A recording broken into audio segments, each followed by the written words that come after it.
राधे राधे, जय श्री कृष्ण। दोस्तों, यदि किसी इंसान की शादी होने में देरी हो रही हो तो उसके पीछे बहुत सारे कारण हो सकते हैं। अब ये कारण कौन से होंगे ये मैं बखूबी नहीं कह सकता, क्योंकि सभी के पीछे बहुत सारे कारण होते हैं। जैसे कि लड़की पसंद नहीं आना, लड़का पसंद नहीं आना, लड़की ज़्यादा खूबसूरत नहीं है, लड़का भी ज़्यादा खूबसूरत नहीं है, पैसा नहीं कमाता है, नौकरी नहीं लगी हुई है। ढेर सारे ऐसे कारण हो सकते हैं। लेकिन क्या आपने कभी ऐसा सुना है कि एक भाई अपनी बहन की शादी ही ना होने दे रहा हो? यहाँ तक कि उस लड़की की उम्र लगभग 30 साल हो गई है, लेकिन वो भाई उस बहन की शादी के लिए हर बार कोई ना कोई ऐसा बहाना या कारण बनाता है कि उन परिवार को वो रिश्ता ही नामंजूर करना। वो लड़का अपने परिवार से कहता है नहीं नहीं, वो ऐसा होने ही नहीं देगा, क्योंकि वो अपनी बहन को बहुत ज़्यादा प्यार करता है और वो किसी पर भरोसा नहीं करता। यदि उसकी बहन किसी और की पत्नी बनी तो हो सकता है वो उसकी जान ले ले। वो किसी पर यकीन करने ही नहीं देता। आज उसकी बहन एक ऐसी अच्छी जगह पर लगी हुई है, बढ़िया कमा रही है, लेकिन वो भाई अपनी बहन की शादी ही नहीं होने दे रहा है। अब इसके पीछे की वजह क्या है? जो मुख्य वजह है उसको जांचने के लिए वो बहन हमारे पास आई। वो चाहती हैं पूछना कि कहीं ये जो भाई है इसका कोई खास डर इसके दिमाग में बैठा हुआ हो, और शायद हो सकता है ये पूर्व जन्म से उसको जानता हो। शायद पूर्व जन्म में कोई ऐसी घटना घटित हुई हो, क्योंकि वो बहन जी हमारी जो वीडियोज हैं उनको लगातार देखती रहती हैं। इस वजह से उन्होंने हमारे पास कांटेक्ट किया और उनकी जैसे अपॉइंटमेंट बुक हुई उनको पीएलआर के लिए बुलाया। लेकिन पीएलआर में ऐसा खुलासा सामने आया, खुद हम लोग भी सहम गए, डर गए, ये जानकर कि आखिरकार वो लड़का ऐसा सलूक क्यों कर रहा है। क्या आप जानना चाहते हैं? तो बने रहिए मेरे साथ इस वीडियो में। और मैं आपसे प्यार भरी गुजारिश करता हूं कि आपने अभी तक इस चैनल को सब्सक्राइब नहीं किया है तो प्लीज़ सब्सक्राइब कर लें, और आगे बढ़ने से पहले इस वीडियो को लाइक और शेयर अवश्य कर देना यदि आपको ये पसंद आए तो। दोस्तों, हमारे पास एक बहन जी आती है, नाम होता है सिप्रा। सिप्रा लड़की इतनी अच्छी लड़की, खूबसूरत, अच्छी कदकाठी, अच्छी शरीर में, और वो एक कंपनी में मार्केटिंग मैनेजर के पद पर कार्यरत है। यानी कि बहुत अच्छी सैलरी है उनकी, एमबीए किया है मार्केटिंग से, और वो मार्केटिंग के अच्छे पद पे काम कर रही हैं। लेकिन वो बार बार ये बात जानना चाहती हैं आखिरकार उनकी शादी क्यों नहीं हो रही है।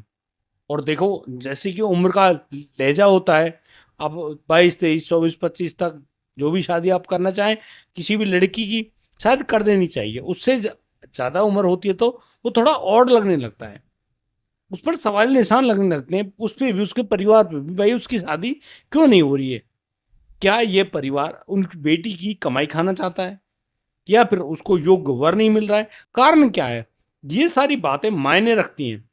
अब इन सब बातों को ध्यान में रखते हुए वो लड़की कहती कि उसका परिवार काफी समृद्ध परिवार, अच्छा पैसा है, पैसे की कोई खास वैल्यू नहीं उनके लिए, और वो खूब बढ़िया है, सुंदर है, सब कुछ है। वो खुद शादी करना चाहती हैं। लेकिन जैसे ही उसका कोई अच्छा सा रिश्ता आता है तो उस रिश्ते को जानने के बाद उसका जो भाई है वो उनसे मना कर देता है। भाई साहिल उनका नाम है, और वो खुद एक कंपनी में अच्छी जगह पर, अच्छी पोस्ट पर कार्य करते हैं, लेकिन अपनी बहन की शादी होने ही नहीं दे रहे हैं। अब ये इतना बड़ा मैटर है कि इसको जानने के लिए वो सिप्रा बहन जी हमारे पास आती हैं। वो जानना चाहती हैं कि उनका और उनके भाई का कोई ऐसा संबंध है क्या जिसको वजह, जिसकी कारण वो लड़का उसकी शादी नहीं होने दे रहा, क्या वजह है? अब ये पॉइंट हमारे लिए भी एक नया था कि यार ऐसा भी हो सकता है। अब जब बहन जी आई हैं तो भाई बिल्कुल ऐसा होता है। अब इस बात को जानने के लिए हमने उनसे कहा कि पीएदार की जो भूमिका होती है बहन जी वो तो आपको फॉलो करनी पड़ेंगी। तो उन्होंने कहा मैं तैयार हूँ। तो उनको जो इंस्ट्रक्शंस देने थे वो दे दिए, और जैसे उनको उस रिक्लाइनर पर लिटाया गया, आराम करने के लिए कहा गया, और प्रक्रिया हमने चालू करी। सम्मोहन की गहरी निद्रा में उनको उतारा गया। अचानक से जब वो बिल्कुल निद्रा में पहुंच गई, उससे जब हमने बातचीत करी, उनको ट्रांस में ले जाने की पूरी कोशिश हुई, और वो ट्रांस में जाने के बाद उनसे पूछा कि तुम अपने आप को देख पा रही हो, कहाँ हो, कैसे हो? तो वो कह रही है कि मैं लड़की हूँ और मैंने पैरों में सैंडल पहनी हुई है, मेरे नाखूनों पे कलर है, और मैंने साड़ी भी पहनी हुई है, मेरी साड़ी कांजीवरम की है, तो आप कहाँ हो? वो कह रहे हैं कि वो बड़ी सुंदर लग रही हैं और आज उनकी शादी हो रही है। भी- आप अपने आप को शादी में देख रही हैं? उनका हाँ, मैं शादी में देख रही हूँ। तो आप शादी किससे हो रही है? उस शख्स को आप जानते हैं? तो उन्होंने कहा हाँ, इस शख्स को मैं जानती हूँ। लेकिन क्या ये वही है जो आपके भाई हैं? नहीं नहीं, वो नहीं है, कोई और लड़का है। तो आपका जो भाई है वो पहचानने का कोशिश करो, कहीं आसपास आपको दिखाई दे जाए। थोड़ी देर इधर उधर ढूंढने के बाद वो लड़की थोड़ा सा और पास्ट में जाती है। हम उनको कहा कि अब आप देखिए, तो उन्होंने कहा कि मैं एक नारियल के पेड़ों के बीच में खड़ी हूं और यहाँ पर एक लड़का आता है और इस लड़के की आंखें बिल्कुल हूबहू मेरे भाई साहिल जैसी हैं। अब हमारी समझ में आ गया भाई, ये तो मैटर कुछ और है। तो कौन है वो लड़का? क्या तुम उसको जानती हो? तो उन्होंने कहा कि हाँ बिल्कुल, मैं जानती हूँ। मैं और ये लड़का हम साथ में पढ़े हैं। तो ये मैटर तो अलग तरह का है। तुम कब की बातें कर रही हो, कौन से सन में है? तो उन्होंने कहा कि मैं लगभग 1962 के करीब हूँ और यहाँ पर बड़ा विद्यालय नहीं है। एक जो टीचर हैं, अध्यापक है, वो हमको पढ़ाते हैं और एक बड़े से पेड़ के नीचे जगह उसको आइडेंटिफाई नहीं कर पाई। लेकिन हाँ, ये क्लियर हुआ कि वो साउथ इंडिया से बिलोंग करती है। अच्छा ठीक है, अब उन नारियल के पेड़ों के पास चलिए और उस शख्स को देखिए, वो लड़का कौन है, कैसा है, और इस समय तुम्हारी लगभग उम्र कितनी है? तो उन्होंने कहा कि मेरी उम्र करीब 15 साल है। और जो वो लड़का वहां पर आया है दौड़ता हुआ, उसने निक्कर पहन रखा है, एक लाइन वाली टी शर्ट सी है, वो लड़का श्रीधर है। श्रीधर कौन? कहा मेरे ही गांव का एक लड़का है और हम लोग साथ पढ़ते रहे। हमने 5वीं तक संग पढ़ाई करी है, उसके बाद वहां पर कोई बड़ा विद्यालय नहीं है तो हम पढ़ नहीं पाए। अब ये बात जानकर हमको बड़ी हैरानी हुई। भाई ये तो एक अलग ही कहानी है। तो ठीक है, कोई बात नहीं। अब आप श्रीधर हैं, वो आपसे कोई बातचीत करना चाहता है। तो सिप्रा जो है, उन्होंने कहा कि हाँ, ये मुझसे बात करना चाह रहा है। ये मुझसे कह रहा है कि सरस्वती देखो ना, मैं तुमको चाहता हूँ, तुम्हारा अच्छा दोस्त हूँ, मैं तुमसे शादी करना चाहता हूँ, क्या तुम मुझसे शादी करोगी? अब ये बात सुनते ही सरस्वती कांप जाती है, डर जाती है। वो कहती है कि पसंद तो मैं भी तुम्हें करती हूँ, लेकिन हम एक ही गांव के, एक ही बिरादरी के, एक ही जाति के रहने वाले हैं, हमारा गोत्र भी एक है, और हम शादी तुमने सोच कैसे लिया? मैं भी कभी नहीं सोच पाई इस बात को। तो अब ये बात तो वाकई में चौंकाने वाली थी। वो एक लड़की, एक ही गांव की, और उस समय रूढ़िवादी परिवार हुआ करते थे, वो ऐसे अपने बच्चों को एक दूसरे से शादी करने देंगे? ऐसा तो कहीं भी ना तो लिखा है ना सीखा है, कि कहीं कोई चीज़ पॉसिबल ही नहीं है। यहाँ पर वो जो सरस्वती है वो उस लड़के से साफ शब्दों में मना करती है और कहती है कि देखो श्रीधर, हम अच्छे दोस्त हैं और हमको सिर्फ अच्छा दोस्त अगर रहना है तो हम रह सकते हैं, लेकिन बाबा उनके लिए रिश्ता देख रहे हैं। और पहले तो 14-15 साल की उम्र में तो लगभग लड़कियों की शादी कर ही दी जाती थी। अब इस बात को सुनने के बाद जो श्रीधर है वो बहुत ज्यादा मतलब बौखला सा गया। वो कुछ कर नहीं पा रहा है, लेकिन अपने माथे में बार बार अपना हाथ मार रहा है। अरे उसके तो नसीब फूट गए, वो इतने दिनों बाद क्यों? वो तो तुमको पाना चाहता, वो तुमको खुश रखना चाहता, वो तुम्हें बहुत खुश रखेगा, लेकिन तुम प्लीज मेरी बात मान जाओ। लेकिन सरस्वती ने उसको साफ मना कर दिया कि नहीं, देखो हम गांव के हैं, पड़ोसी हैं, हर तरीके से मैं और तुम बहन भाई हैं, हम कभी भी ऐसे शादी कर ही नहीं सकते। तो वो लड़का लास्ट अटेम्प्ट करता है, कहता है उससे कि कोई बात नहीं, गांव के हिसाब से तो हम कभी एक हो ही नहीं सकते, चलो हम भाग चलते हैं। अब इस बात पर वो जो सरस्वती है वो सिपरा के मुंह पर थप्पड़ मार देती है। उसे कह देती है कि तूने ऐसा सोच भी कैसे लिया? मैं एक परिवार की नाक हूं, मैं एक परिवार की इज्जत हूं, एक परिवार का घमंड हूं, अभिमान हूं, मैं उसको ऐसे कैसे तोड़ सकती हूँ? तुमने मुझे गलत समझा। इतनी बात सुनते ही वो जो श्रीधर है वहां से चला गया। वो दोबारा कभी मिले नहीं, लेकिन इधर जो सरस्वती है उसकी शादी तय हो जाती है एक लड़के से, जो पड़ोसी गांव का लड़का था, और धूमधाम से उसकी शादी हो रही है। उस शादी में आखिरी बार ये श्रीधर आता है। श्रीधर उसको थोड़ी देर घूर कर देखता है और फिर वहां से वापस चला जाता है। सरस्वती विदा होकर अपने घर से चली गई, लेकिन कुछ दिनों बाद सरस्वती को मालूम चलता है कि जो श्रीधर है वो पागल हो गया है। वो ना तो घर में टिकता है, पागल हो जैसे हालात, कपड़े फाड़ता है, गंदी गालियां देता है, बहुत ज्यादा बौखला जाता है और वो बिल्कुल पागल हो गया है। अब ये बात सरस्वती को काफी ज्यादा ठेस पहुंचाने वाली थी।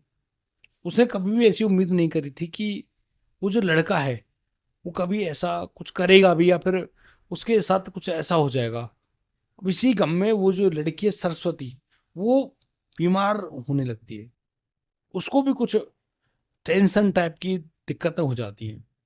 हालांकि सरस्वती के पति, अपनी जो पत्नी है सरस्वती, उनका खूब इलाज करवाते हैं, वैद्य के पास ले जाते हैं, अच्छी दवाइयाँ जो कि दिमाग को शांति देती हैं, सब कुछ योजनाबद्ध तरीके से उसको दवाइयाँ दी जाती हैं। लेकिन सरस्वती भी एक दिन ये खबर सुनती है कि श्रीधर अब इस दुनिया में नहीं रहा।